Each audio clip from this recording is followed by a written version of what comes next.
இப்போ இந்த தேர்தலை பொறுத்த வரைக்கும் நம்ம துவக்கத்தில் பேசிக்கிட்ட மாதிரி வரக்கூடாத ஆள் யாருங்கிறது தெளிவாயிடுச்சு.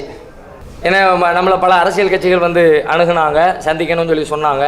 சில பேரை நம்ம யார்கிட்டையுமே எந்த வாக்குறுதியும் கொடுக்கல. என்ன சொல்கிறீங்க, உங்கள் தகவல் என்னன்றதை கேட்குற நிலையில் தான் இருந்தமே தவிர, நாங்கள் எதுவாக இருந்தாலும் எங்கள் பொதுக்குழுவில் சொல்லியிருக்கிறோம், செயற்குழு கூட்டி எங்களை மக்களிடத்தில் கருத்து கேட்டு தான் முடிவெடுப்போம்னு சொல்லியிருக்கிறோம். அதனால் நாங்கள் எந்த வாக்குறுதியும் தர முடியாது அப்படிங்கிற நிலையை தான் நம்ம எல்லா இடத்துலையும் கடைபிடிச்சிருக்கிறோம். அதனால் இதற்கு பிறகு தான் முடிவு எடுக்க வேண்டிய ஒரு சூழல் இருக்கிறது. சாதக பாதகங்களை மட்டும் முதல்ல உள்வாங்கிக்குவோம்.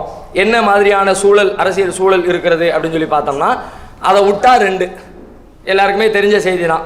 அந்த பக்கம் அதிமுக பிஜேபி கூட்டணி இருக்கிறது, அவங்க வரக்கூடாது. அந்த கூட்டணியை தவிர்த்துட்டு பார்த்தா சில உதிரிகள் இருக்குது, உதிரிகளை விட்டுறலாம். அது யாருடைய கவனத்துக்கும் இல்லை, யாரும் அதை பற்றி பேசலை. அவங்க சில வாக்குகள் வாங்கலாம், அடுத்தடுத்த தேர்தலுக்கு அவர்கள் முன்னேறி வரலாம். அதை தாண்டி ரெண்டு ஆட்கள்லாம் இருக்கிறாங்க. ஒன்று திமுக தலைமையிலான காங்கிரஸ் கூட்டணி, இன்னொன்று தினகரன் தலைமையிலான அமமுக கட்சியும் அதை சார்ந்தவங்களும். இந்த ரெண்டு அணி தான் இருக்கிறாங்க. இதில் 3 வகையான வாய்ப்புகள் நமக்கு இருக்கிறது. ஒன்று திமுகவை ஆதரிப்பது, அல்லது தினகரன் கட்சியை ஆதரிப்பது, அல்லது இன்னார் அன்னார் அப்படின்ற மாதிரியான திட்டவட்டமாக எந்த அறிவிப்பும் இல்லாமல் தொகுதி வாரியாக முடிவு எடுத்துக்குங்க, அல்லது தொகுதி வாரியாக நம்ம முடிவு அறிவிச்சுக்குவோம் அப்படின்னு பொதுவாக சூழலுக்கு ஏற்ப முடிவு எடுப்போம்னு சொல்லிவிட்டு அறிவித்துக் கொள்வதுன்னு 3 சான்ஸ் இருக்கிறது. திமுக பக்கம் போகலாம், அமமுக பக்கம் போகலாம், இல்லாட்டி யாரையும் குறிப்பிட்டு அறிவிக்க வேண்டாம், பொதுவாக விட்டுருவோம், சூழலுக்கு தகுந்த மாதிரி முடிவு எடுத்துக் கொள்ளட்டுங்கிற மாதிரி பொதுவாக விட்டு கொள்ளலாம்னு 3 சான்ஸ் இருக்கிறது. இந்த 3 சான்ஸில் எது பெஸ்டான சான்ஸு, எது சாதக பாதகங்கள் என்ன அப்படின்னு யோசிச்சு பார்த்தோம்னா, காங்கிரஸ் பிஜேபிக்கு சரியான மாற்று எது அப்படின்னா காங்கிரஸ். பிஜேபிக்கான மற்ற கட்சி திமுகவாக இருக்கட்டும், அமமுக இருக்கட்டும், மாநில கட்சிகள் எதுவாக இருக்கட்டும், எல்லாமே பிஜேபிக்கான முழுமையான மாற்றாக சொல்ல முடியாது. முழுமையான மாற்று என்பது காங்கிரஸ். ஏன்னா கண்டிப்பாக காங்கிரஸ் நாளைக்கு பிஜேபியோட போய் சேரப்போவது கிடையாது. மற்ற யார்கிட்டையும் 50-50 தான், சேர்ந்தாலும் சேரலாம், சேராமலும் தப்பித்து விடலாம் அப்படிங்கிற சூழல்லாம் இருக்கிறது. அப்போ 100% எதிரி அப்படின்னு ஒருத்தரை தீர்மானிக்கிறதா இருந்தால், பிஜேபிக்கு எதிரணின்னு சொல்றதா இருந்தால் காங்கிரஸை நாம சொல்ல முடியும். இப்போ இந்த நேரத்தில் காங்கிரஸ் அங்கம் வகிப்பது திமுகவில் அங்கம் வகிக்கிறது. அதனால பல பேர் என்ன முடிவுக்கு வந்துட்டாங்க, நம்ம திமுகவை ஆதரிச்சிருவோம், அரசியல் கட்சி சீட்டே தராட்டியும் பரவாயில்லை, திமுக தங்கள் அரசியல் கட்சியாக இருக்கிறாங்க, அரசியல் கட்சியா இருக்கிறவங்க சீட்டு பேரத்தின் அடிப்படையில் தான் தேர்தலில் முடிவெடுப்பாங்க. அப்படி முடிவெடுக்க வேண்டியவங்களே என்ன முடிவுக்கு வந்துட்டாங்கன்னு கேட்டா, இந்த நேரத்தில் நாம மாற்று முடிவு எடுத்தால் அது பிஜேபியினருக்கு சாதகமாக போய்விடக் கூடும். எனவே சமுதாய நலன் கருதி அல்லது சமுதாயத்தில் உள்ள மக்கள் நம்மை வெறுத்து விடக்கூடாது என்று சொன்னால் நாம திமுக கூட்டணி ஆதரிச்சுட்டு போயிடுவோம். அவங்க நமக்கு தனிப்பட்ட முறையில் கேவலப்படுத்தி இருந்தாலும் பல விஷயங்கள் இருந்தாலும் கூட அதை நம்ம இந்த தேர்தலில் பெரிதுபடுத்தி பார்த்துக்கிட்டு இருக்கிறது முறை கிடையாது. அதை பெருசாக நினைச்சோம்னா மக்கள் நம்மளை தப்பா நினைச்சிருவாங்க. எனவே நம்ம காங்கிரஸ் பக்கம் திமுக பக்கம் போயிடுவோம்னு சொல்லிவிட்டு அப்படின்னு சில கட்சிகள் அறிவிப்பு செஞ்சிருக்கிறது தெரியும். நேற்றுக்கு நீங்க டிவியில் பத்திரிகைகளை எல்லாம் பார்த்துருப்பீங்க. இப்போ இதுல என்ன வருதுன்னு கேட்டா, பிஜேபியை எதிர்ப்பதில் யார் பெரிய ஆளு? 2 பேர் இருக்கிறாங்க. 2 பேர்ல யாரை ஆதரிச்சால் பிஜேபி எதிர்ப்பு வலுவா இருக்கும்? இந்த வாத பிரதிவாதங்கள் தான் இப்ப தமிழ்நாட்டில் ஓடிக்கிட்டே இருக்கிறது. இப்ப அமமுகவை ஆதரிக்கக்கூடிய சகோதரர்கள், அதுல போய் சேர்ந்திருக்கக்கூடிய முஸ்லீம் கட்சிகளை சார்ந்தவங்க என்ன பரப்புறாங்கன்னு சொல்லி கேட்டா, பிஜேபிக்கு சரியான எதிர்ப்பு கொடுக்குற ஆள் யாருன்னா அது தினகரன் தான். ஏன்னா தினகரன் ரொம்ப கடுமையாக பிஜேபியை கண்டிக்கிறாரு, ஒரு காலத்திலையும் பிஜேபியோடு நான் கூட்டணி சேர மாட்டேன் அப்படின்னு சொல்றாரு. அதனால அவரளவுக்கு உறுதியாக யாரும் எதிர்க்கல. எனவே நம்ம அந்த பக்கம் போயிடுறது பிஜேபிக்கு மாற்று எதிர் அப்படின்னு சொல்லலாம்னு சொல்றாங்க. அந்த ஒரு பார்வை மட்டும் இருந்தா ஓகேன்னு சொல்லிடலாம். ஆனா இந்த பக்கம் பார்த்தா ஸ்டாலினும் அந்த வகையில நம்ம ரொம்ப ஒன்றும் குறைச்சு மதிப்பிட முடியாது. ஒரு காலத்திலேயும் நான் போக மாட்டேன் அப்படின்னு தினகரன் பேசியிருந்தாருன்னா, உலகத்திலேயே சாடிஸ்ட் பிரதமர் மோடினாரு. எவ்வளவு கடுமையான வார்த்தை! அப்புறம் கடும் சொற்களை பிஜேபிக்கு எதிராக ஸ்டாலினும் பயன்படுத்தி இருக்கிறார். அவர் பயன்படுத்தவே இல்லை, ரொம்ப மென்மையாக பூசி மொழுகிறார்னு சொல்ல முடியாது. சமீபத்தில் நடந்த சில மாநாடுகளில் மோடிக்கு எதிராக சில பிரகடனங்களை முன்வைச்சாரு, கடும் வார்த்தைகளை பயன்படுத்தினாரு. அந்த வகையில் அவர் எப்படி பயன்படுத்தினாரோ அது மாதிரியான வார்த்தை பிரயோகங்களை மட்டும் வச்சு முடிவெடுக்க முடியாது. ஆனால் வார்த்தை பிரயோகங்கள் தான் இப்போ பொது தளத்தில் விவாதம் ஆகிக்கிட்டு இருக்கு. அதனால சொல்ல வர்றேன், அவரும் சிலதை பேசினார்னா இவரும் அது மாதிரி சிலதை பேசியிருக்கிறார். அந்த வகையில் அவர் பெஸ்ட் இவர் பெஸ்ட்லாம் நம்ம முடிவெடுக்கிற ஒரு சூழல் இல்ல திமுக வந்து ஏற்கனவே ஆதரவு தெரிவிச்சோம். வாஜ்பாய் பீரியட்ல எல்லாம் திமுக உள்ள கொண்டு வந்து சேர்த்ததே, தமிழ்நாட்டுக்குள்ள கொண்டு வந்து இறக்குமதி பண்ணினதே அது திமுக தான் கொண்டு வந்து பண்ணி இருக்குது. அதனால ஸ்டாலின் அதே நிலையில தான் இருப்பாரு. ஆனால் இதை பொறுத்த வரைக்கும், யாரு தினகரனை பொறுத்த வரைக்கும் அந்த மாதிரி சூழல் இல்லை அப்படிங்கிறாங்க. அவர் கட்சி ஆரம்பிச்சதே இப்பதான், இனிமேதான் அவருடைய வரலாறே துவங்குது. வரலாறு துவங்குறதுக்கு முன்னாடி அவர் முன்னாடி சேர்ந்தாரா சேரலையான்னு சொல்லி கேட்டது அர்த்தமற்ற வாதம் இல்லையா? அவருடைய அமமுக கட்சி சார்பில் நம்ம சொல்றதா இருந்தா, அமமுக உருவாகி ஒரு வருஷம் கூட ஆகல. அப்ப இந்த குறைந்தபட்ச காலத்துல பிஜேபியோட சேர்ந்தாரா சேரலையான்னு வரலாறு தேடுறதுங்கிறது அர்த்தமற்ற வாதம். அவர் இவ்வளவு நாள் சேர்ந்திருந்தாரு, அப்ப என்ன பண்ணினார் அப்படின்னு பார்த்தா, அப்ப பிஜேபி கொண்டு வந்து இறக்கி பெரிய குளம் தொகுதியில் அவர் பண்ணின அளப்பற அங்குள்ள மக்களுக்கு நல்லாவே தெரியும். அதனால அவர் இருக்கிற காலத்தில் அவரும் பிஜேபியோட இருந்தவர் தான். சரி, அதை தாண்டி நம்ம இப்போ யோசிச்சு பார்த்தோம்னா, சமீபத்தில் உள்ள வரலாறு எடுத்தோம்னா, துணை ஜனாதிபதி தேர்தல் நடந்துச்சா இல்லையா? அதுல திமுக ஒரு ஸ்டாண்ட் எடுத்துச்சு.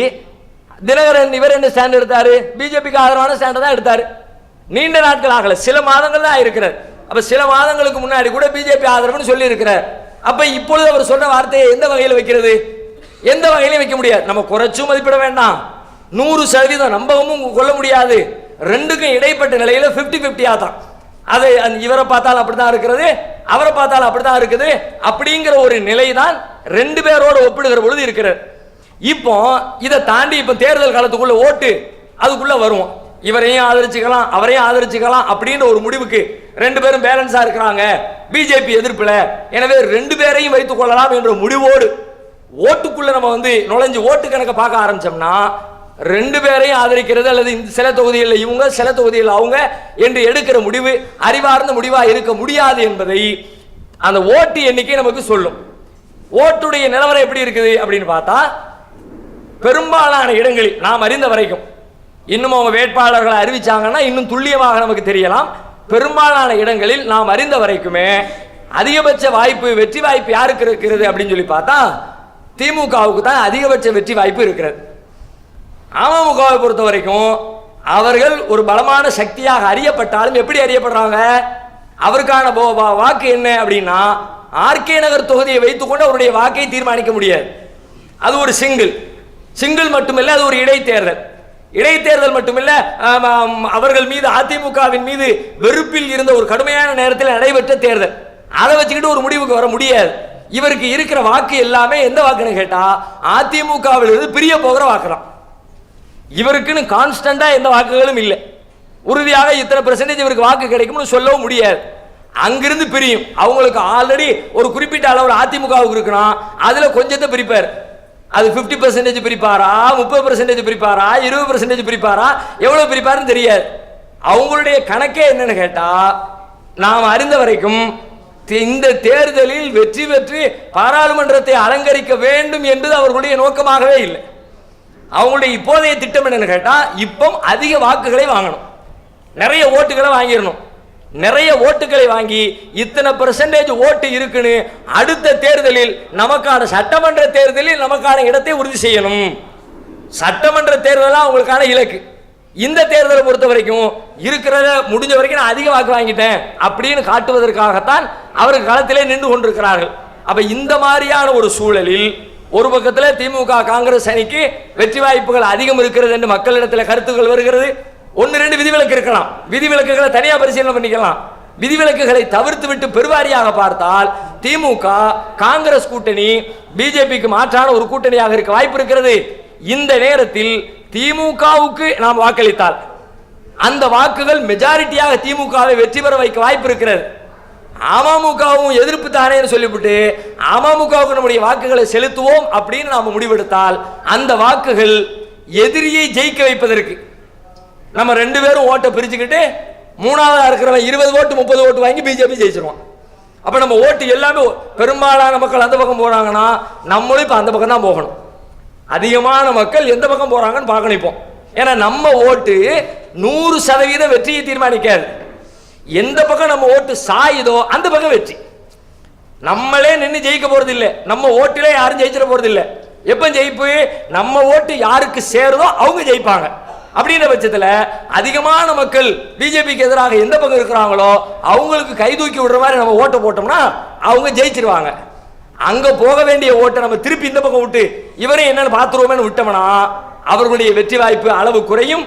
இவங்களும் குறைஞ்ச ஓட்டு, அமமுகவும் குறைஞ்ச ஓட்டு, அதை விட குறைந்த ஓட்டுகளை வாங்கி கொஞ்சம் கூடுதல் ஓட்டுகளை வாங்கி பிஜேபி ஜெயித்து விடக்கூடிய வாய்ப்பு ஒரு சூழல் இருக்குது. அதனால் 3 வாய்ப்புகளில் அதிகபட்சமான வெற்றி வாய்ப்பு பிரகாசமாக யாருக்கு இருக்கிறது என்று பார்க்கிற பொழுது திமுகவிற்கு வாய்ப்புகள் அதிகம் இருக்கிறது. அமமுக ஓட்டுகளை பிரிக்கிற இடத்திலே தான் இருக்கிறது என்கிற காரணத்தினால் இந்த 3 சூழலையும் வைத்துக்கொண்டு அந்த பக்கம் இந்த பக்கம் ரெண்டுக்கும் சேர்த்து போட்டோன்னு சொல்லி சொன்னா ஒரு ஆசிலேஷன் உண்டாயிரும். அதையும் கவனிக்கணும். அப்படியும் இருக்கட்டும் இப்படி இருக்கட்டும் அப்படின்னு விட்டுருவோம் அப்படின்னு மாதிரி முடிவெடுத்தோம்னு சொல்லி சொன்னா மக்களுக்கு ஒரு வகையான சஞ்சலத்தை, ஒரு சந்தேகத்தை, அங்க போட்டானே இங்க போட்டா என்ன, சில பேர் அங்க சில பேர் இங்கன்னு சொல்லிவிட்டு மக்களுடைய மனசுல ஊசலாட்டத்தை நாம ஏற்படுத்தி விட வாய்ப்பு இருக்கிறது. அந்த ஊசலாட்டமும் பிஜேபிக்கு சாதகமாக போய்விடும். எனவே அப்படிப்பட்ட ஒரு ஊசலாட்டம் வராத வகையில் ஒரு புறமாக நம்முடைய ஓட்டுகளை நம்ம கொண்டு போய் சேர்க்கணும். அப்படிப்பட்ட முடிவு தான் ஒரு சரியான முடிவாக இருக்கும் என்று சொல்லி பரவலாக அரசியல் நோக்கர்கள், பிஜேபிக்கு எதிராக கருத்து சொல்லக்கூடியவர்களும் ஆய்வு செய்யக்கூடியவர்களும் நம்ம சொல்லிக்கிட்டு இருக்கிறாங்க. இந்த 3 நிலைகளில் ஒவ்வொன்றாக நம்ம கேட்கிறோம். 3 தாண்டி வேற எந்த நிலையும் இருக்கிறதா தெரியல. வேற எதுவும் இருக்குதா? 3 தாண்டி வேற ஏதாவது நிலை இருக்குதா? இல்ல. இந்த 3 நிலைகள்ல ஒவ்வொன்றாக நம்ம கேட்கிறோம். அதுல எந்த நிலை நாம தேர்வு செய்தால் நன்றாக இருக்கும்னு சொல்லிவிட்டு உங்களுடைய ஒப்புதலோடு இன்ஷா அல்லாஹ் நம்ம முடிவுக்கு பெறலாம். முதல் நிலையாக நாம திமுக தலைமையிலான காங்கிரஸ் கூட்டணிக்கு ஆதரவு அளித்து விடலாம் அப்படின்னு சொல்றவங்க கைகளை தூக்குங்க. சரி, பெருவாரியா எல்லா மக்களுமே தூக்கிட்டாங்க.